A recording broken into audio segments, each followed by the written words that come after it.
कागान की वादी में दाखिल होते ही बंदे को एक ही एक्साइटमेंट होती है और वो है झील सैफ अल मलूक को देखना।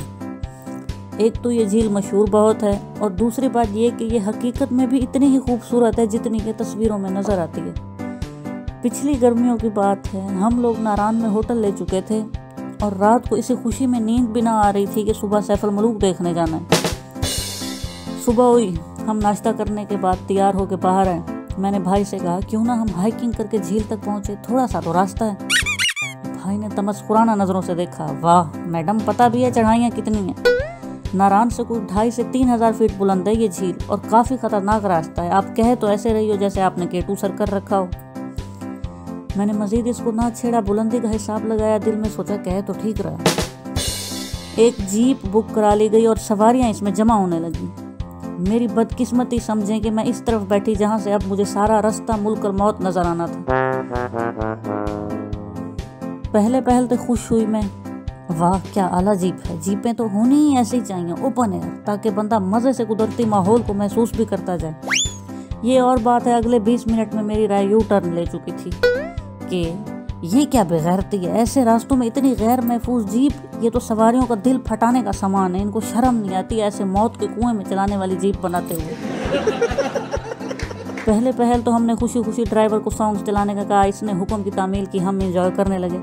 कुछ देर मजीद गुजरी और इसके बाद रावी ने चैन लिखने से हाथ रोक लिए। कोई 15 या हद से हद 20 मिनट का सफ़र अच्छा गुजरा होगा। इसके बाद एकदम खड़ी चढ़ाइयाँ शुरू हुई और मुसीबत ये कि रास्ता भी टूटा फूटा। मैंने पहले तो इजी होने की कोशिश की कि कोई बात नहीं, चढ़ाइयाँ ऐसी ही होती हैं।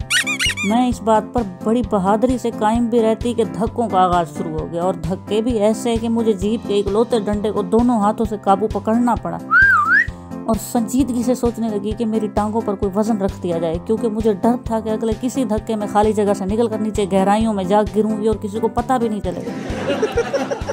इर्द गिर्द नजर दौड़ाती होश गुम होने लगे। उफ खुदाया, ये कितने ऊंचे हैं आखिर। सड़क बद से बदतर होती जा रही थी और मैं तमाम तर हिम्मत जमा करने के बावजूद भी अपने बेसाख्ता उमड़ते डर को रोकने में नाकाम थी। एक गलती मैं बार बार करती और वो ये कि पीछे सर निकाल कर देखती कि कितने ऊंचे आ गए और मंजर बाहर देखती तो दिल दहलाने को काफी होता। मैंने दिल ही दिल में मन्नत मानी कि यहाँ से वापस पहुंचकर देख पकवा कर बांटूंगी। सिवाय भाइयों के बाकी सवारियों की हालत भी मुझसे मिलती जुलती ही थी। अचानक जीप रुक गई। मैंने इधर उधर देखा, वाह झील आ गई। सबको उतरते देखा, मैं भी उतरने लगी। दिल में सोचा मैं भी पागल हूँ, इतनी सी बात पर फौरन मन्नत मान ली, अब तो बच गई। बाहर निकलते ही पता चला अभी तो एक ग्लेशियर आया है, सिर्फ सफ़र अभी बाकी है। मेरी तो ग्लेशियर को देखने वाली खुशी भी भग से उड़ गई। चुपचाप उसी उड़न खटोले में जाके बैठ गई। सफ़र दोबारा शुरू हो गया और सड़क भी मज़ीद सुकड़ गई।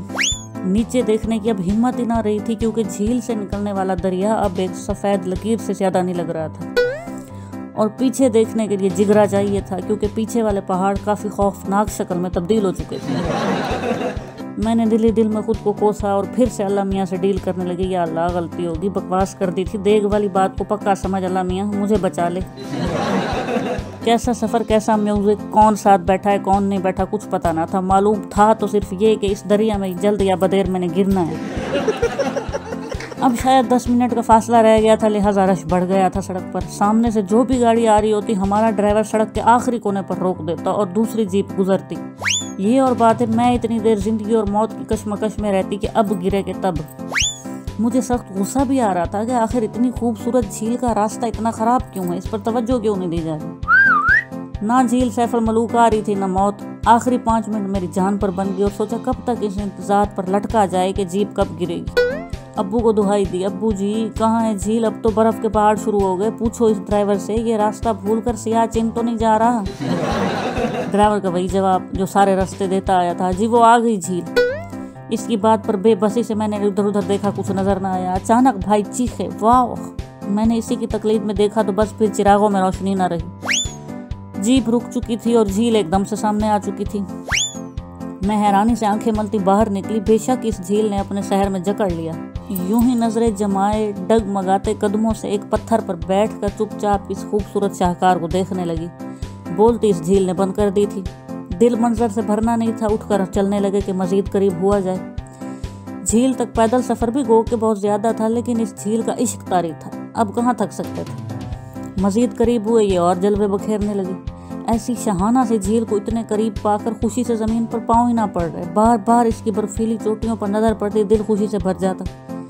चलते चलते वहां आ गए जहां बर्फ पहाड़ों से नीचे तक आई हुई थी। लोग इस पर फिसलकर स्लाइड से लुत्फानंदोज हो रहे थे। इसी मौके पर स्लाइड लेते हुए एक औरत का बैलेंस आउट हुआ, रूट बदल गया, गिरती पड़ती मामू के कदमों से जा टकराई। मामू ने बड़ी मुश्किल से इन मोहतरमा को और खुद को गिरने से संभाला और नागवारी से देखा, खोते दीदी या बंदे दीदी पड़।